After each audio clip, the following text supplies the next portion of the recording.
Hola de nuevo. ¿Cómo estás? Espero que muy bien. A los seres humanos nos encantan las leyendas. Sentimos verdadera debilidad por ellas. Y si están envueltas en un halo de profundo misterio, mejor que mejor. El monstruo del lago Ness, el Triángulo de las Bermudas, el Dorado, el Área 51. Prueba de ello es que existen infinidad de programas de televisión, debates, documentales, realities que nos hablan de todo eso y que gozan de una gran popularidad. En cualquier caso es absolutamente natural. Somos una especie tremendamente curiosa y no podemos evitar que nos atraiga lo desconocido, lo secreto, lo oculto.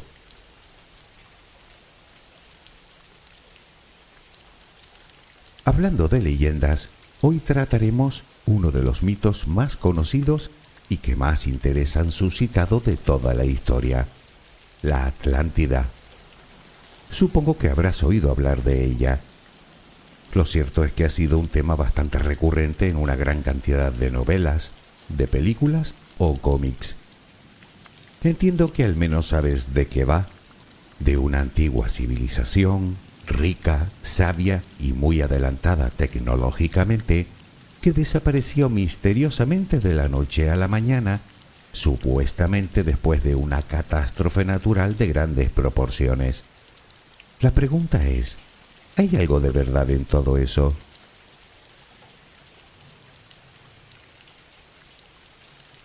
Para contestar a esta y otras cuestiones, nos centraremos exclusivamente en lo que nos dice la arqueología y la historia sobre este enigmático lugar, partiendo naturalmente del texto original, que por otra parte es lo único que tenemos. ¿Cuál es el origen de esta leyenda? ¿Qué cuenta la narración? ¿Cómo se describió la Atlántida? ¿Por qué se le puso ese nombre? Si realmente existió ese lugar, ¿dónde está o dónde estuvo? ¿Qué pudo ocurrir para que desapareciera de forma tan rápida y traumática? Déjame acompañarte mientras concilias el sueño y hablaremos del continente perdido de la Atlántida. Relajemos primero cuerpo y mente. Busca la posición que te resulte más cómoda para dormir, con la que te sientas más a gusto. Recuerda que siempre puedes colocarte boca arriba, con los brazos a los costados y con las piernas ligeramente separadas. Cierra los ojos si aún no lo has hecho. Intenta que los párpados estén lo más relajados posible. Toma aire profundamente por la nariz. Reténlo un par de segundos y suéltalo lentamente. Lo hacemos otra vez, pero en esta ocasión con la respiración abdominal. Inspira, reténlo, suelta. Nota cómo el abdomen sube y baja mientras que tu pecho permanece inmóvil. Una última vez. Inspira, reténlo y suelta.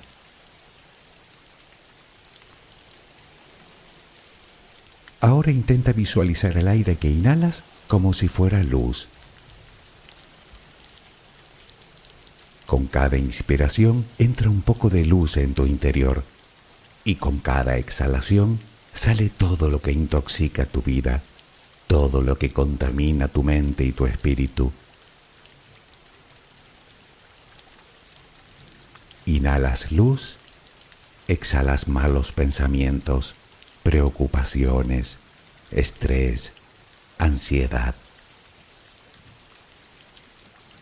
Cada vez tu cuerpo se va inundando más y más de esa luz, blanca, serena, purificadora. Poco a poco cada rincón de tu interior se va iluminando hasta que te conviertes en luz. Todo tu cuerpo es luz. Continúa respirando normalmente, sin forzarlo, a tu propio ritmo. Inhalas luz, exhalas luz.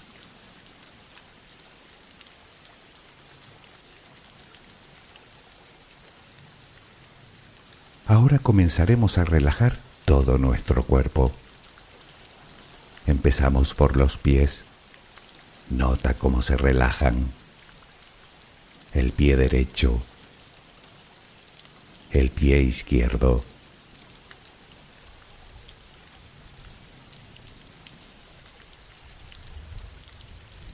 Centra tu atención ahora en las piernas. Siente su peso. Tobillos, pantorrillas, muslos. Nota cómo se relajan. Pierna derecha, pierna izquierda. Ambas quedan completamente relajadas.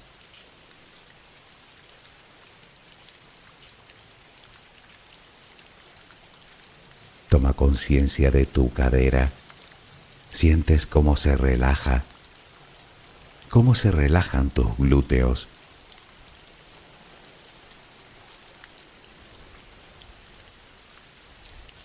Piensa ahora en tu abdomen, que sigue balanceándose con cada respiración. Nota cómo se relaja también.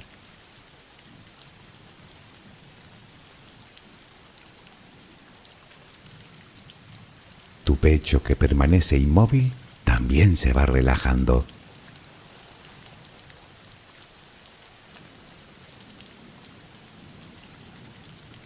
Siente ahora tu espalda. Sientes que cada vez pesa más y más. Desde la cadera hasta el cuello, todos los músculos de la espalda quedan completamente relajados. Notas como ya no hay tensión en ella.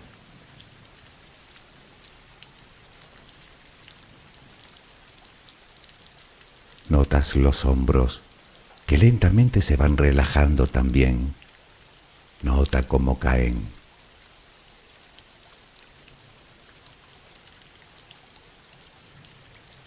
Presta atención ahora a los brazos.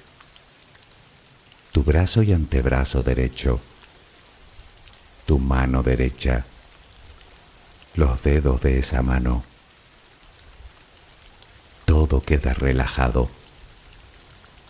Tu brazo y antebrazo izquierdo. Tu mano izquierda. Los dedos de esa mano. Notas el peso de ambas extremidades.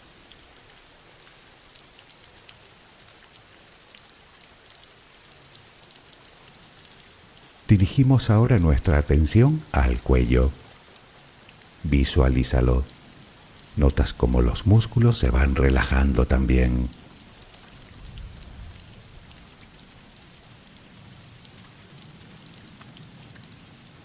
La mandíbula, las mejillas, los labios, la frente, el cuero cabelludo. Todo queda completamente relajado.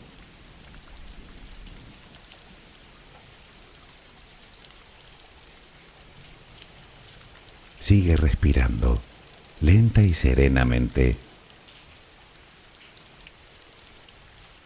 Con cada respiración sientes como tu cuerpo se va relajando más y más.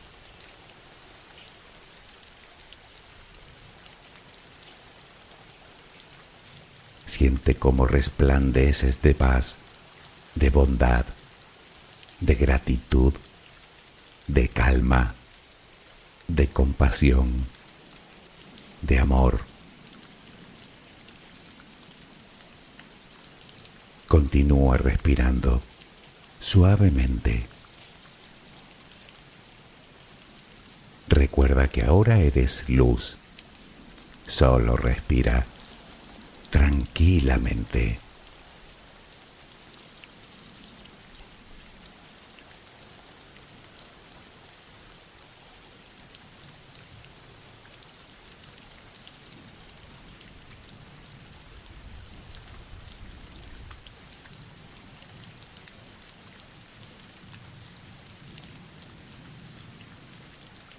El primer texto en el que se menciona el mito de la Atlántida y en el que se basan todas las historias y leyendas posteriores es en los diálogos de Timeo y Critias, escritos en el siglo IV antes de nuestra era por uno de los filósofos más insignes de la antigüedad, Platón. En dichos textos narra la guerra entre la Atenas prehelénica y los atlantes y describe a esta supuesta civilización y el mundo en el que vivía.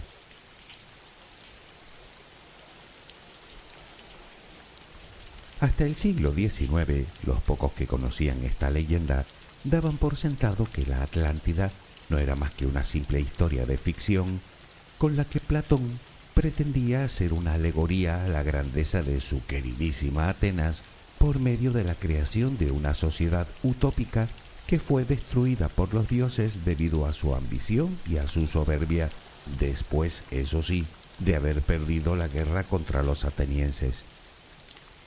Hoy en día la mayoría de autores siguen creyendo que esta historia no es más que un relato sacado de la imaginación del filósofo, algo así como una metáfora con moraleja incluida que pretendía mostrar que el ansia desmedido de poder y de riqueza solo conduce a la destrucción.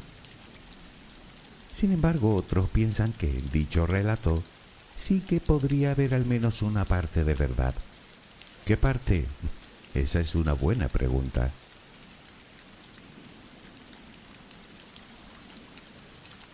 Pero primero, ¿qué sucedió en el siglo XIX para que esta leyenda cobrara importancia? Pues ni más ni menos que el descubrimiento de la legendaria ciudad de Troya, descrita por Homero en su obra La Ilíada. Dicho descubrimiento tuvo lugar en el actual noroeste de Turquía y fue a manos de un controvertido arqueólogo alemán llamado Heinrich Schliemann. Lógicamente no existen ni remotamente indicios de la famosa guerra de Troya y mucho menos del supuesto caballo de madera que utilizaron los aqueos para tomar la ciudad. Sin embargo, este hecho demostraba que la famosa leyenda griega en realidad describía lugares reales, por lo que se supone que tenía que tener un trasfondo histórico. Por lo tanto, la pregunta era obvia. Si la ciudad de Troya existió realmente, ¿existiría también la Atlántida?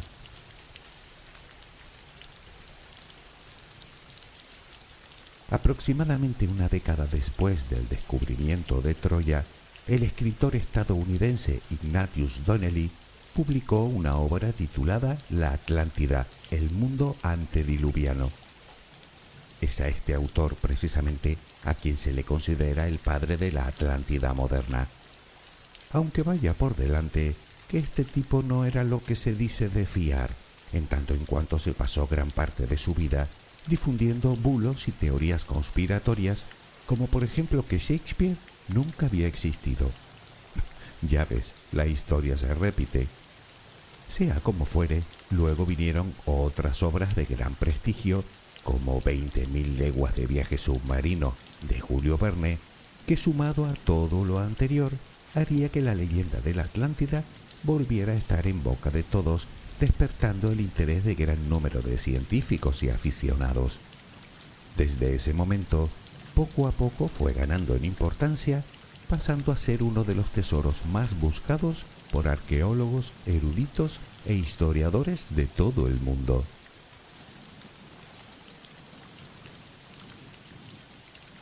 En cualquier caso, hay que decir que la evidente falta de pruebas ha convertido la leyenda de la Atlántida en el escenario perfecto para que la imaginación haga acto de presencia con las teorías más variopintas y rocambolescas. Algunos creen que se trata de un mundo acuático plagado de sirenas y tritones. Otros afirman que se trató de una raza de seres superiores que no solo dominaban los mares, sino que con su avanzadísima tecnología lograron crear máquinas voladoras o submarinos. Hay quienes van más allá y relacionan a los atlantes con seres híbridos entre extraterrestres y humanos. De hecho, el mismísimo Hitler pensaba que la raza aria provenía de aquella especie de superhumanos. En fin, Disparates aparte, lo cierto es que Platón nunca habló de nada de eso, así que nos ceñiremos al relato original.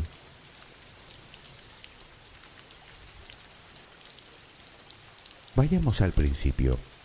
¿Cómo supo Platón de este lugar? En el texto, el protagonista, Critias, un sofista griego que murió varias décadas antes del nacimiento de Platón, afirma que esta historia se la contó a su tatarabuelo, un tal Solón, otro poeta griego, y que a su vez a este se la contó un sacerdote egipcio que le narró unos hechos acaecidos nada menos que 9000 años antes. De todo esto se desprende un hecho fundamental. Platón en ningún momento vio la Atlántida, ni siquiera conoció a los protagonistas de su propia obra. Además, no solo no explica cómo le llegó a él la historia, sino que narra hechos que supuestamente sucedieron muchísimo tiempo antes de su nacimiento.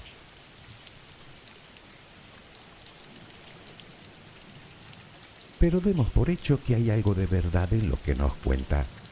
Si nos ceñimos a su narración, habría que situar la historia más o menos a comienzos del Neolítico, cuando los humanos creamos los primeros asentamientos permanentes y comenzamos a cultivar la tierra y a domesticar animales, lo que no parece tener mucho sentido. Para dar cierta verosimilitud a la leyenda, tendríamos que retroceder como mucho hasta la Edad del Bronce, es decir, hacia el tercer milenio antes de nuestra era, donde podemos situar el antiguo Egipto protodinástico, los sumerios, los acadios, la Grecia prehelénica, la civilización minoica, además de las primeras rutas comerciales por el Mediterráneo.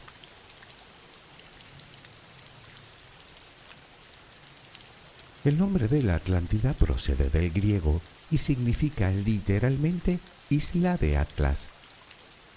El mito cuenta que el dios del mar, Poseidón, se enamoró de una mortal llamada Clito.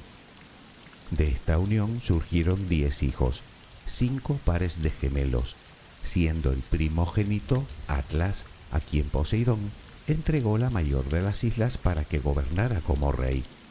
De ahí que Atlántida recibiera ese nombre y que el mar que la rodeaba se llamara Atlántico. En cualquier caso, no debemos confundir a este Atlas con el titán que lleva el mismo nombre y sobre el que recaería la responsabilidad de sostener el cielo sobre sus hombros.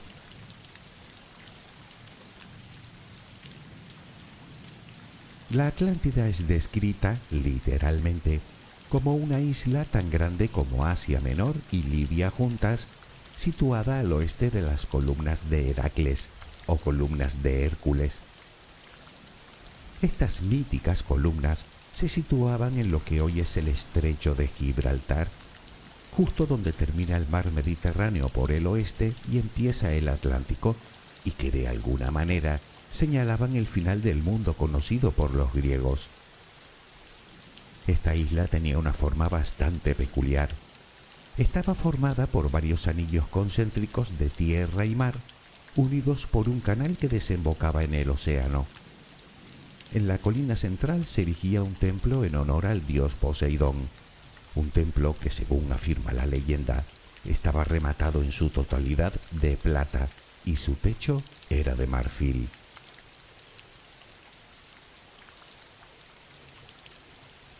Según se cuenta, la Atlántida era una isla paradisíaca, con gran cantidad de recursos, con tierras fértiles que los atlantes cultivaban, donde domesticaban animales y en la que producían abundante madera y metal.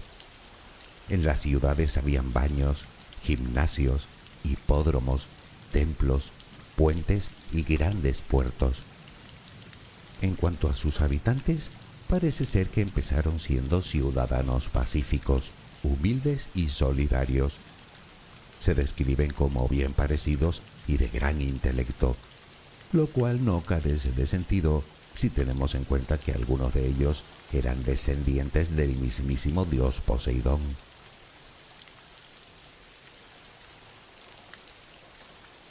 Los atlantes prosperaron en la abundancia durante generaciones. Sin embargo, la paz que reinó durante tanto tiempo, un buen día se iría al traste. Los atlantes comenzaron a pelear, y no solo unos contra otros, destruyendo su propio país, sino contra otros pueblos, convirtiéndose en una civilización vengativa, ambiciosa y sedienta de poder. Crearon un enorme ejército, una gran flota de barcos de guerra y comenzaron a conquistar a las poblaciones vecinas del Mediterráneo, iniciando así una belicosa política de expansión hacia Europa y Asia, que los llevaría a controlar los pueblos desde Libia hasta Egipto y Tirrenia, lo que viene a ser Italia central. Según escribe Platón, cuando los atlantes trataron de someter a Grecia, fueron derrotados por los atenienses. Este giro violento que habían dado los habitantes de la Atlántida enfureció a los dioses, que decidieron castigarlos con un cataclismo, parece ser que con terremotos e inundaciones. Y así, según cuenta Platón, en solo un día y una noche terribles, la Atlántida se hundió en lo más profundo del mar.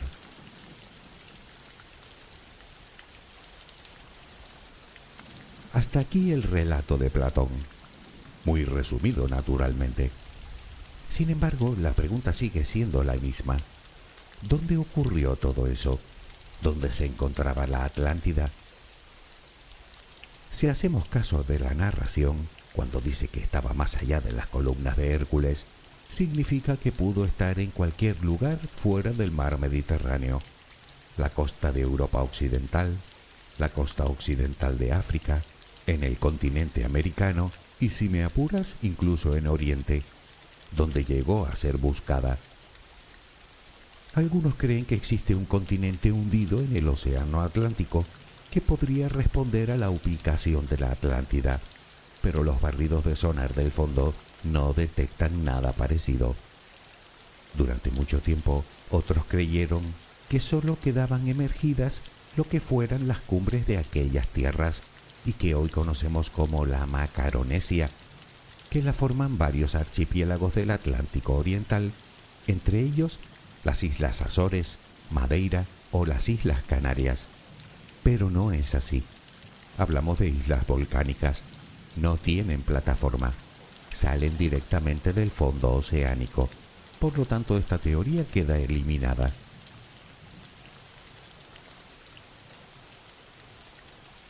Buscar la Atlántida con los datos disponibles es como buscar una aguja en un pajar. Pero seamos lógicos. Descartemos primero las menos probables. Asia, obviamente, la desechamos.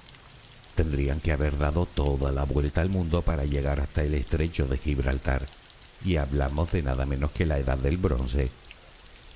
En cuanto a América, algunos han elucubrado que podría haberse asentado en los Andes, pero supongo que es otra teoría que podríamos descartar. No tiene mucho sentido que vinieran desde tan lejos para intentar conquistar el Mediterráneo. Es de suponer que primero hubieran intentado conquistar las tierras adyacentes, dejando pruebas de su existencia en gran parte del continente americano. Además, no existe nada que haga suponer que los pueblos mediterráneos de la Edad del Bronce tuvieran algún tipo de contacto con los mesoamericanos.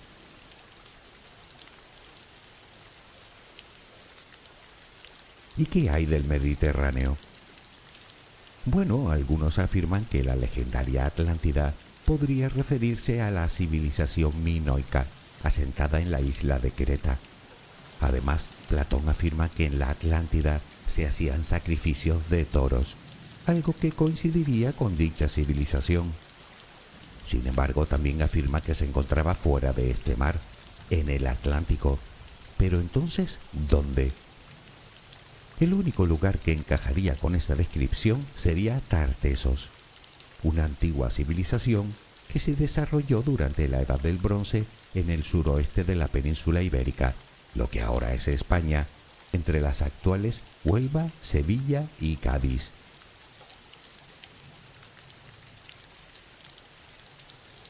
Esta civilización probablemente tuvo como eje el río Guadalquivir, que los griegos pudieron llamarlo río Tartesos. Que se sepa, es el único lugar de Europa más allá de las columnas de Hércules, con abundancia de minerales, donde vivió una civilización bastante avanzada a su tiempo, con gran tradición en la fundición de metales, con el control geoestratégico de toda la costa y presumiblemente con una lengua y escrituras diferentes a la de los pueblos vecinos. Y podría haber alguna que otra coincidencia más.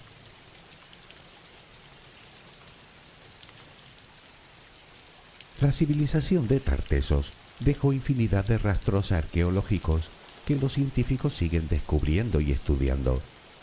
Sin embargo, la primera referencia histórica escrita de este lugar se la debemos a un historiador griego, un tal Hecateo, en el siglo VI a.C.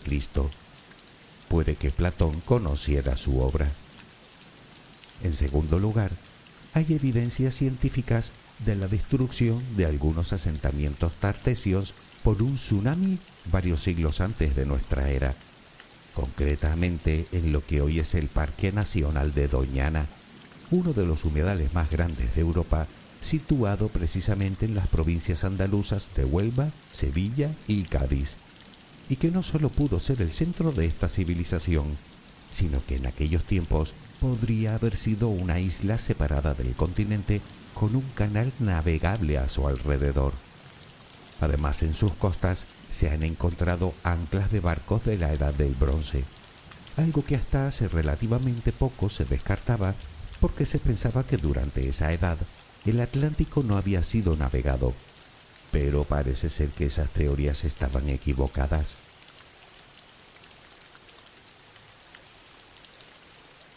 Obviamente, relacionar Tartesos con la Atlántida es cuando menos arriesgado, pues no hablamos más que de algunas coincidencias que no prueban nada, lo que nos lleva a una cuestión.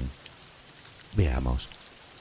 Está claro que el relato de Platón tiene muchísimas incongruencias y datos imposibles de casar, por lo que la veracidad histórica se desvanece. Me refiero desde la fecha que propone hasta que la historia fue contada por un sacerdote egipcio, algo que parece poco probable, puesto que no existen fuentes egipcias de dicho relato. Tenemos también la supuesta victoria de los atenienses, o la descripción de la orografía de la zona, o la forma en la que desapareció. Lo que nos lleva a una pregunta: ¿uniría Platón varios hechos aislados en una sola narración? ¿Hechos que por alguna razón se quedarán grabados en la memoria de las generaciones? ¿Crearía Platón su propia historia partiendo de narraciones que pasaron de padres a hijos, aportándole además elementos de su propia cosecha, como por ejemplo rasgos de la mitología griega? Analicemos esto.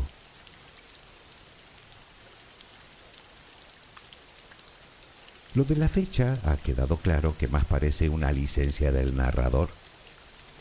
En cuanto a la supuesta guerra, en la que los atenienses resultaron vencedores, debemos partir del hecho de que la Grecia antigua comenzó siendo una amalgama de ciudades-estado que luchaban incansablemente unas contra otras. De muchas de ellas te sonarán sus nombres: Atenas, Esparta, Argos, Olimpia, Corinto. Por otra parte tenemos a los minoicos, que fueron un rival importante para la Grecia prehelénica continental. Sin embargo, la guerra que parece más probable pudo ser con el mayor y más poderoso enemigo de los griegos, el Imperio Persa. Algunos estudiosos creen que Platón se refiere a la batalla de Maratón en el 490 a.C., en la que los atenienses obtuvieron una brillante victoria frente a las tropas de Darío.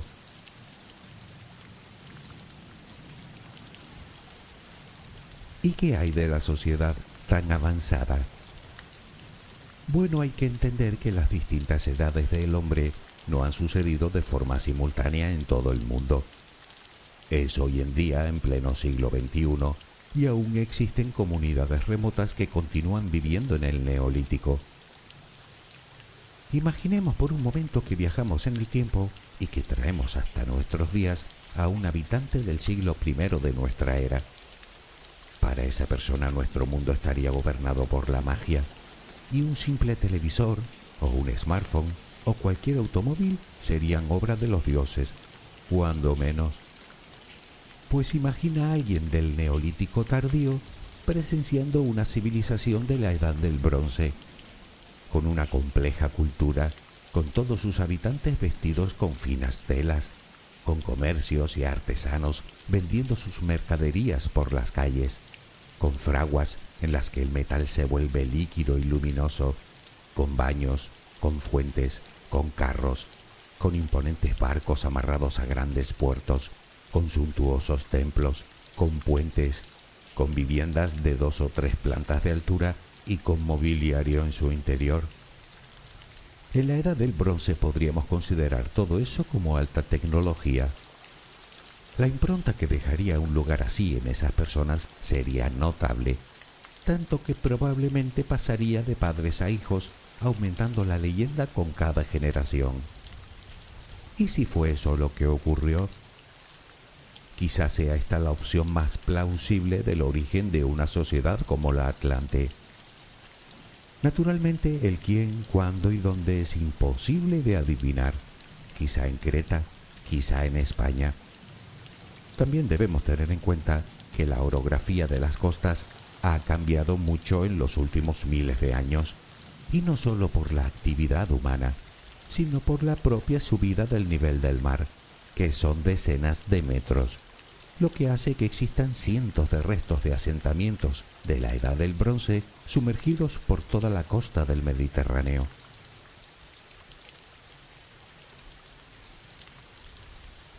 Nos queda que hablar del súbito final de la Atlántida, tal vez el hecho más importante de toda la historia, y puede que fuera el que a la postre inspirara el propio mito. Pero ¿qué pudo suceder para dejar una huella tan profunda en las memorias de los antiguos? Casi todos los estudiosos del tema coinciden en una gran catástrofe natural que hasta los egipcios registraron en sus crónicas. Hablamos de una descomunal erupción volcánica en una isla llamada, según los griegos, Tera, en el mar Egeo, a unos 120 kilómetros de Creta. Hoy en día se le conoce como Santorini. Dicha erupción tuvo lugar sobre el 1600 a.C. y tuvo que ser verdaderamente catastrófica, comparable a la erupción del volcán Krakatoa en 1883. Por cierto, mira qué casualidad, el mismo año en el que Donnelly publica su obra de la Atlántida.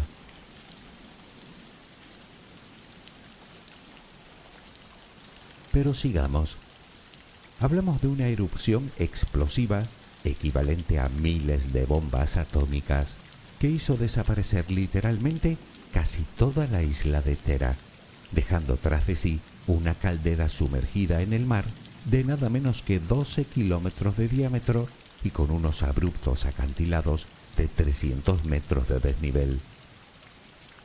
Las nubes de ceniza probablemente ocultaran el sol durante semanas o incluso meses, dando lugar a una pequeña glaciación que pudo durar hasta 2 años, arruinando cosechas enteras y provocando hambrunas y épocas de escasez por todo el entorno geográfico.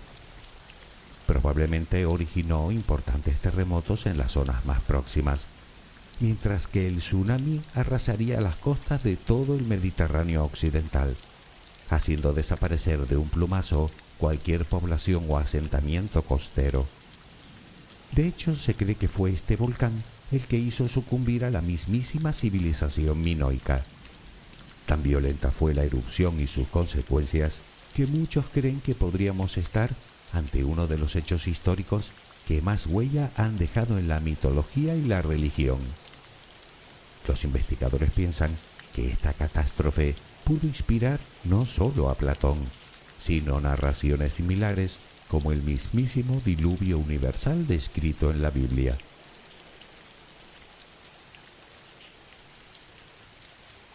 Tal vez pensabas que te iba a dar una respuesta concreta a este mito y que te iba a desvelar lo que infinidad de estudiosos no han logrado en todo un siglo. Pues de veras que lo siento. Mucho me temo que podríamos pasarnos semanas hablando de la Atlántida sin llegar a ninguna conclusión definitiva. Y es que debemos partir de un dato fundamental. No hay evidencias científicas de nada. Solo disponemos de unas ruinas aquí, de unos geoglifos allá y de algunos hechos históricos. Solo pruebas circunstanciales que dejan mucho margen a la interpretación. Lo diga quien lo diga, no existe un lugar con un cartel así de grande que diga aquí estuvo la Atlántida. Y de hecho, si realmente existió ese lugar, lo más probable es que ni siquiera tuviera ese nombre, ni sus habitantes se llamarían a sí mismos Atlantes. La pregunta es, ¿llegaremos algún día a desvelar el misterio? ¿Quién sabe? Puede que sí. Puede que ya lo hayamos descubierto y no nos hayamos enterado. O puede que no lo logremos nunca. Igual sería lo mejor. Piénsalo. Así tendríamos una excusa para seguir soñando, imaginando, conjeturando. Lo cual, desde mi punto de vista, suena incluso más divertido. ¿No te parece?